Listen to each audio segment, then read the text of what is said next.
Mais Los Angeles Lakers s'inclinent une fois de plus face à Orlando, au Orlando Magic de Dwight Howard qui faisait son introduction au Hall of Fame des Orlando Magic ont retiré son maillot. Les Lakers, vraiment, ça devient inquiétant. Le numéro fatidique ici, c'est 2. 2 pourquoi? 2 matchs depuis le retour de LeBron James et Rui Hachimura, 2 défaites. On n'arrive pas. Ça devient de plus en plus inquiétant. La saison finie, il reste à peine 10-12 matchs, si je ne me trompe pas. 10-11 matchs, 12 matchs, entre un truc comme ça. Et on n'arrive pas, c'est la dernière ligne droite.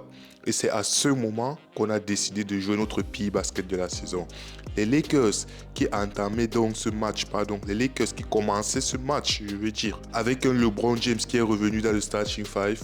Rui Hachimura, il a commencé au banc, il a commencé sur le banc, naturellement. Mais alors, c'est pas ça le problème. Les Lakers ont manqué de taille. Les Lakers, ça se fait de plus en plus ressenti.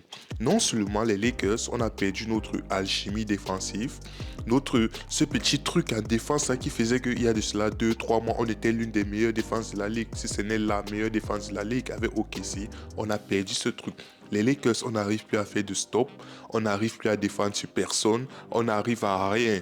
Les joueurs adverses, l'équipe adverse, il suffit qu'ils aient 2-3 bons joueurs à l'intérieur et on se fait punir. Ça s'est vu encore dans ce match. Le match des Lakers était catastrophique. D'un point de vue défensif, c'était compliqué. On n'arrive pas à défendre au périmètre. Ok, tu te dis d'accord, si on n'arrive pas à défendre au périmètre, peut-être à l'intérieur on s'en sort mieux. Non, Paolo Banchero, il s'amusait à l'intérieur. On dirait tout le temps, les Lakers sont undersized. Je ne comprends pas. Tu as LeBron James, tu as Jackson Hayes, tu as Luka Doncic. C'est vrai, ce n'est pas le plus grand des défenseurs, mais il a la taille. Mais on dirait, lorsque Paolo Banchero a la balle, lorsque Frank Wagner a la balle, à un moment donné, c'était Wendell Carter Jr. Il s'enfonce dans la défense à un niveau, on dirait c'est du couteau dans du beurre. En fait, il n'y a aucune résistance. Les Lakers, même LeBron James qui vient offrir de l'aide, ça ne sert à rien. Jackson Hayes, il est ciblé. On fait sortir Jackson Hayes, on le bully, il ne peut rien. Il n'a pas le poids, il n'a pas les kilos. On cible. J'ai vu maintes fois, quel était le plan des jeux des Orlando Magic? C'était de switch sur Austin Reeves. C'était de switch sur Dorian Finney-Smith. C'était de switch sur Jackson Hayes. C'était pour dire à quel point on est fragile à l'intérieur. On n'a vraiment pas une présence dissuasive à l'intérieur et ça devient inquiétant. Tu as des Vando, tu as des Dorian Finney-Smith. Parfois, tu fais entrer Gabe Vincent pour essayer d'éteindre l'incendie au périmètre. Mais ils sont light. Gabe Vincent, on admire le cardio, on admire l'énergie, on admire tout ce que vous voulez, mais il est petit de taille. Il est undersized. On les cible en défense. On les cible offensivement. C'est compliqué. LeBron James, c'est vrai, il revient de blessure. C'est vrai, ce n'est que son deuxième match. On va regarder la feuille de score. On va voir LeBron James, 24 points, 7 assists, 6 rebonds. Oui, c'est bien beau. Mais vous connaissez comment il a souffert pour avoir ces 24 points?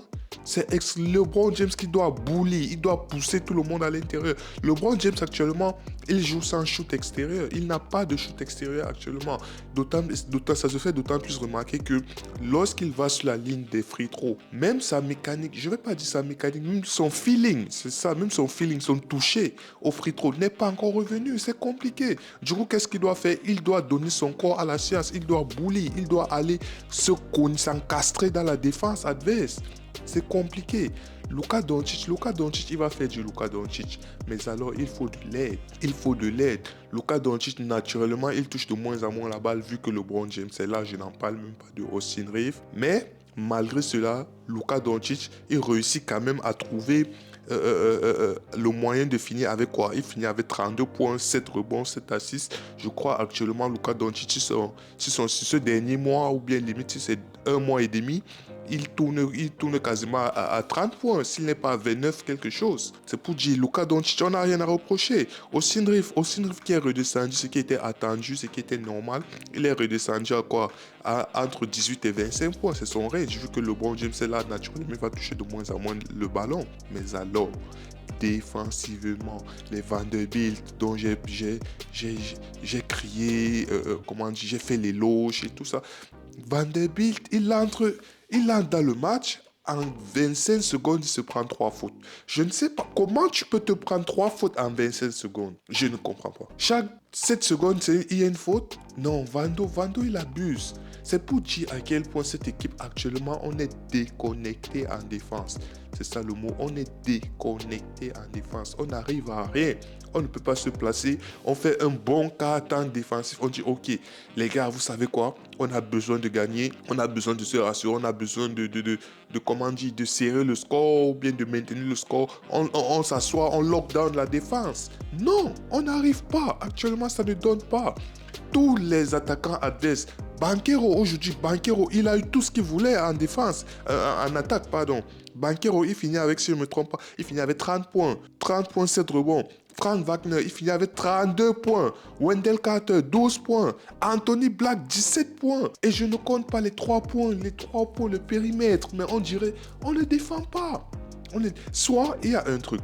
Les Lakers, en défense, ils ont un entre-deux. Soit ils décident de doubler, mais ils doublent très tôt, ce qui fait que les joueurs au périmètre se retrouvent. Soit ils décident de doubler très tard, quand Banchero est déjà sous le panier et il finit avec les noirs. À un moment donné, il faut vous décider. Soit vous doublez au bon timing, soit vous ne doublez pas. Mais c'est entre deux là, cette espèce, et il y a ce truc là que LeBron a fait. Je viens pas. Et au final, soit ça finit avec un N1, soit ça finit avec un panier à 3 points. C'est compliqué, on n'arrive pas. Actuellement, les Lakers, on est en perte de repères, c'est ça. On est en perte totale de repères. Je ne sais pas si je vais dire c'est l'énergie, c'est la fatigue, ou bien c'est le retour de LeBron James qui a un peu altéré la défense. On peut comprendre, mais à ce point, à ce niveau, même lorsque LeBron James n'est pas sur le parquet, c'est compliqué. On le savait déjà qu'on était undersized. On savait déjà que, ok, Jackson Hayes pour le très haut niveau, c'est très light. On le savait tout ça. Mais malgré ça, les Lakers nous ont montré à maintes reprises que malgré nos faiblesses, on peut être une très bonne équipe défensive, ce qu'on ne voit plus actuellement. À l'intérieur, on se fait massacrer à l'intérieur.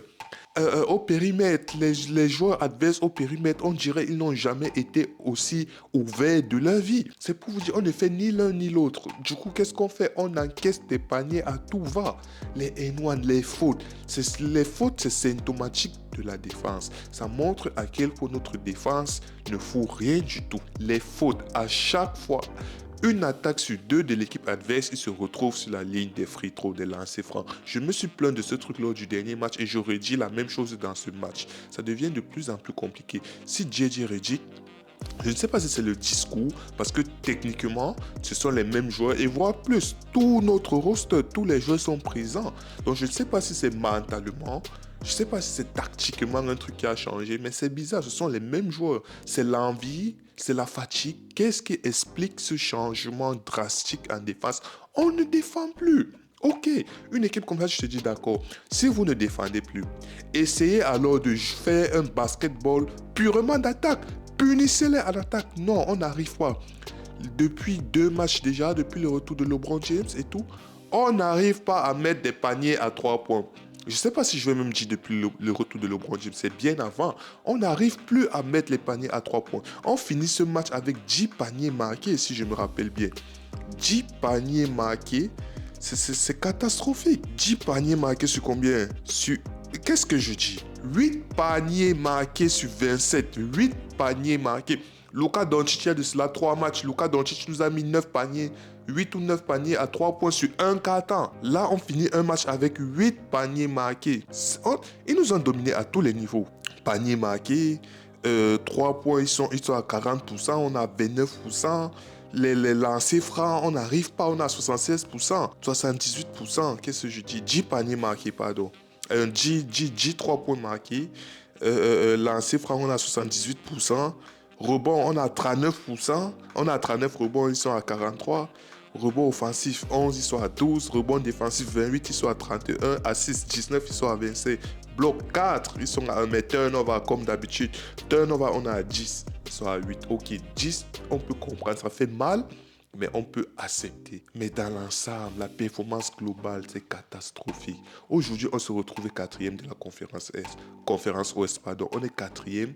Les Memphis Grizzlies, ils sont 5e. Je ne sais même pas comment ils sont 5e, vu qu'on a le même nombre de victoires, le même nombre de défaites. Peut-être sur l'ensemble des matchs qu'on a eu à jouer, les Lakers ont plus gagné, peut-être c'est pour ça. Mais alors, Grizzlies qui est derrière, avec Golden State Warriors, Minnesota Timberwolves, tout ça, ça se joue à quoi? Si je ne me trompe pas, ça se joue à 2 matchs. 2 matchs. Des Clippers, qu'est-ce que je dis? Des Clippers, des Minnesota Timberwolves, 41 victoires. On a 43 victoires. 2 victoires, ça se joue à 2 victoires. 2 victoires. Et les Nuggets, ils nous mènent déjà de 2 victoires. C'est vrai, ils ont 2 matchs d'avance, 2 victoires. Les Rockets, ils sont aussi devant avec 3 victoires. Mais ça devient de plus en plus inquiétant. C'est la dernière ligne droite. C'est à ce moment où on devait être le plus sérieux possible pour essayer de finir de la manière la plus respectable possible. On peut finir 3e. Dans le meilleur des cas, on peut finir même 2e. Mais on ne se gère pas. On fait du n'importe quoi. Défensivement, on n'a même pas de défense. Je ne vais pas dire on est inoffensif. On n'a pas de défense. La défense est inexistante. Et offensivement, on n'arrive ni à mettre les 3 points, ni à avoir des séquences de jeu offensif, des phases de jeu, des systèmes où tu te dis, voilà, ça c'est l'équipe des Lakers qu'on aime, ça c'est l'équipe des Lakers qu'on connaît. Non, actuellement ça ne donne pas, c'est compliqué. Le retour de LeBron, l'insertion de Rui Hachimura, limite, on ne joue pas avec lui. On ne joue pas avec lui. Le Rui Hachimura, c'est un starter. C'est vrai, aujourd'hui, il est sur le banc, mais il est sur le banc parce qu'il revient de blessure. Normalement, c'est un starter. On doit l'inclure plus dans le jeu. Il est grand, il est costaud, il a le mid-range. Parfois, il peut shooter à 3 points, il peut poster. On doit plus l'inclure dans le jeu. Ce n'est pas un joueur qui finit en fin de possession. Il reste quoi? 1 seconde, il doit shooter. Non, non, non et non. LeBron James, son shoot, c'est problématique. On le sait, les défenseurs adverses, ils savent que ok, LeBron James, il n'a pas de shoot. On sait déjà ce qu'il va faire. Il va venir driver, s'encastrer dans la défense. Et qu'est-ce qu'ils font? Vu que de toutes les façons, il n'y a aucune menace au périmètre, ce n'est peut-être Luka Doncic ou parfois Austin Reeves, ils s'encastrent dans la défense. Ils se mettent là 3-4 dans la défense. Ils se mettent sous la peinture parce qu'ils savent que de toutes les façons, même s'ils kick à l'extérieur, il y a une chance sur 3 qu'ils mettent le panier, une chance sur 4 qu'ils mettent le panier. On shoot à 29%. C'est catastrophique en fait. Oh là là.